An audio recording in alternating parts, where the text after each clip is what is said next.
जनताको सेवा गर्छु भनेर मुखले बोलेर हुँदैन। त्यो मुखले बोलेको 50औं वर्ष भइसक्यो।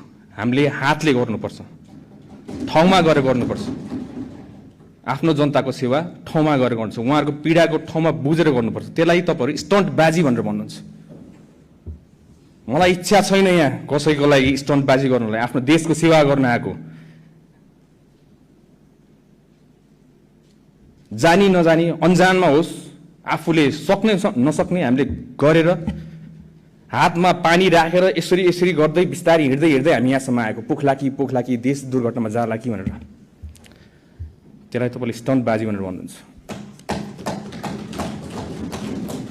सानोमाया तामाङ, भरतपुर 25। मेरो समस्या त यो घुँडा दुख्ने थियो। म वैदिकमा गएर अनि चेकअप गरेर औषधि चलाइदिनु भयो, राम्रो हुँदै गयो। अहिले राम्रो छ।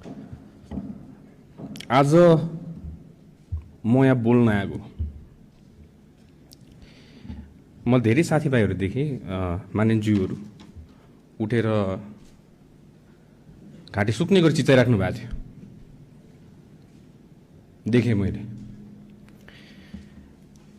र यो भन्दै गर्दाखेरि चाहिँ हामी गृह मन्त्रालयमा बसेर के गर्ने होला, कसरी गर्ने होला, अब कसरी उहाँहरूलाई सान्त्वना दिने होला, के गर्ने, कसरी मिलाउने होला भनेर सोच्ने हामीले हाम्रो टिम बनाएर हामी कुरा छलफल गरिरहेका थियौँ। म यो सम्मानित सदनलाई सभामुख मार्फत सोध्न चाहन्छु, कतिजना हुनुहुन्छ हिजो त्यो हस्पिटलमा तपाईँहरू? जतिजनालाई घाँटी चिचार गराउनु भइरहेछ यहाँ? घाँटी चिचार कराएर हुँदैन यहाँ सदनमा मात्र। म जनताको सेवा गर्छु भनेर मुखले बोलेर हुँदैन। त्यो मुखले बोलेको 50औं वर्ष भइसक्यो। हामीले हातले गर्नुपर्छ, ठाउँमा गएर गर्नुपर्छ। आफ्नो जनताको सेवा ठाउँमा गएर गर्नुपर्छ, उहाँहरूको पीडाको ठाउँमा बुझेर गर्नुपर्छ। त्यसलाई तपाईहरु स्टन्टबाजी भनेर भन्नुहुन्छ। मलाई इच्छा छैन यहाँ कसैको लागि स्टन्टबाजी गर्नलाई, आफ्नो देशको सेवा गर्न आएको। जानी नजानी अनजानमा होस्, आफूले सक्ने नसक्ने हामीले गरेर हातमा पानी राखेर यसरी यसरी गर्दै बिस्तारै हिँड्दै हामी यहाँसम्म आएको। पोखलाकी देश दुर्घटनामा जाला कि भनेर। त्यसलाई तपाईले स्टन्टबाजी भनेर भन्नुहुन्छ। हामीलाई थाहा छ हाम्रो पीडा हामीले कसरी यो फेस पार गर्यौं भनेर।